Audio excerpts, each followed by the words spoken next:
actually working on a number of EU-related projects at the moment, where she looks at roles on governance, analysis, stakeholder engagement, amongst others. Henry, for his part, is also a PhD candidate, and that is at IHE Water Education Institute for Water Education. His research interests include applying quantitative methods to improving decision making, specifically around policy, and clearly that's where your question was alluding to earlier this afternoon. So without further ado, I'd like to welcome them both to stage, and really interested to hear what your wrap-up conclusions are. Thank you.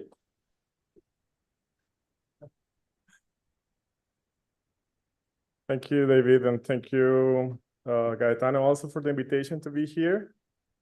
We decided to split a bit the message, so I will start with my take on messages from the international cooperation debate that we had. I'm not going to summarize everything. I'm just going to point out some really key, I think, common threads among the conversation that we had. And probably the first one I would like to point out is the recognize the importance to connect with the government at the ministerial level. And I think that the WaterNet case illustrated by Themba was very interesting in that way.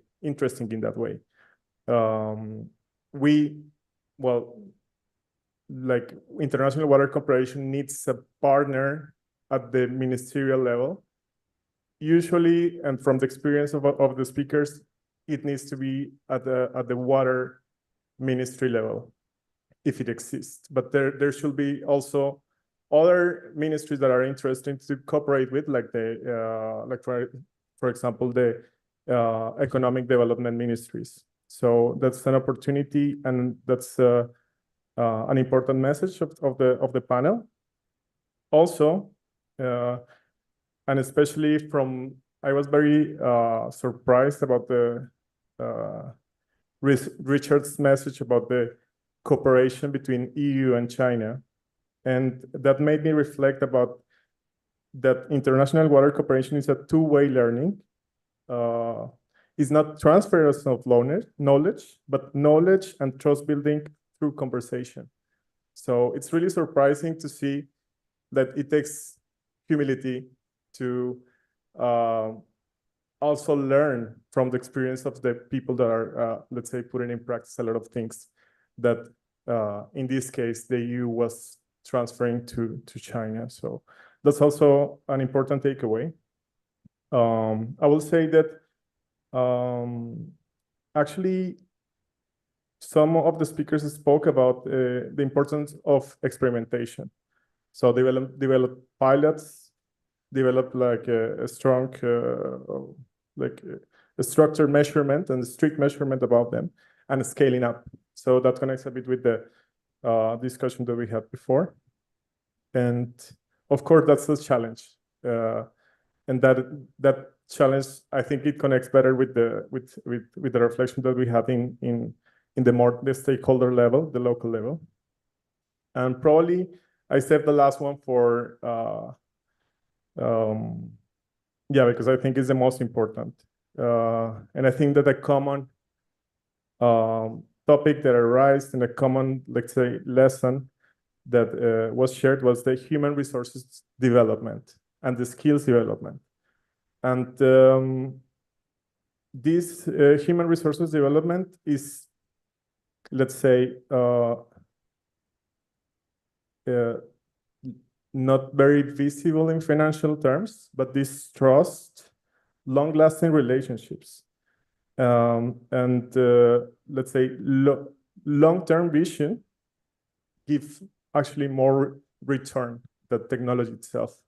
So to have this perspective of, say, socio-technical systems, or of thinking of not only technology itself, but how to connect people and technology, that's a very important challenge. And also that challenge takes different levels. And I think Themba illustrated it nicely, because he talked about the importance of schools. So this human resources development should be in a spectrum from schools to high-level officials.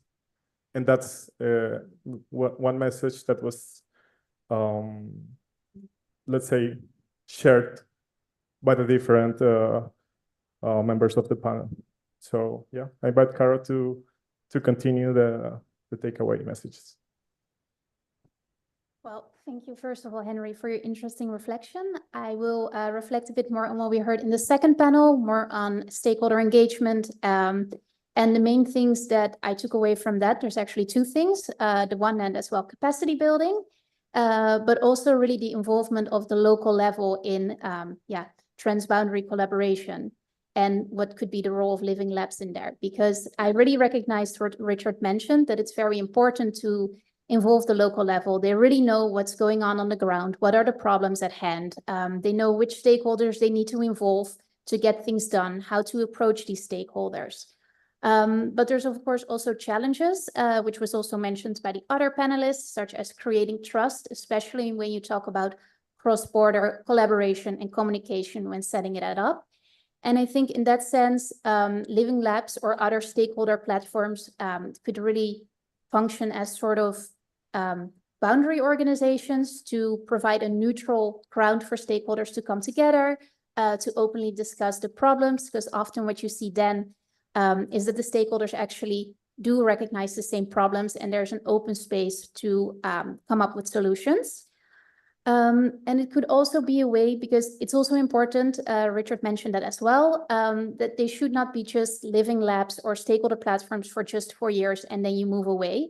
But at that time, it's very important to indeed create ownership for stakeholders to learn to trust each other, to see the added value of collaborating together, and maybe already starting with small scale actions, which could be also cleaning up the riverbeds. And even though that sounds very small, these could be building blocks for more long-term consistent collaborations.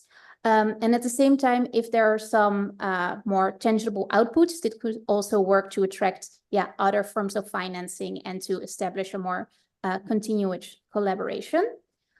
And the last thing that stuck with me was also the capacity building. And thereby, I was also very happy to hear that they were not only talking about developing concrete skills, very disciplinary skills, but when you talk about cross-border collaboration and we're talking about the WEFI Nexus integrated water resource management, then it's also very important to collaborate and to connect to people outside of your sector, outside of your domain, but also between policy and practice. And I think for that, it's very important that people are also supported to develop more integrative skills, more boundary working skills, such as being able to connect and communicate in a meaningful way across your sector, to use the skills that you developed in your own discipline to also apply that in other disciplines.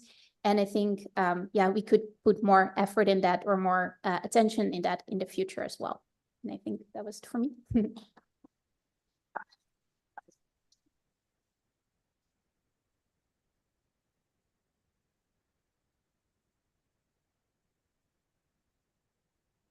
Thank you to both of you. That's a really great way of just wrapping up the session and allowing us an idea of their own perspective, really, from a young researcher's point of view. So these are the slides I actually had up for you right at the beginning, and it was just to give you a little bit of a perspective of what was some of the questions that were answered in our International Community for Water Cooperation Partnership and Dialogues. And this is a LinkedIn group that we'd actually set up last year. It was forming part of the International Water Dialogues event last year.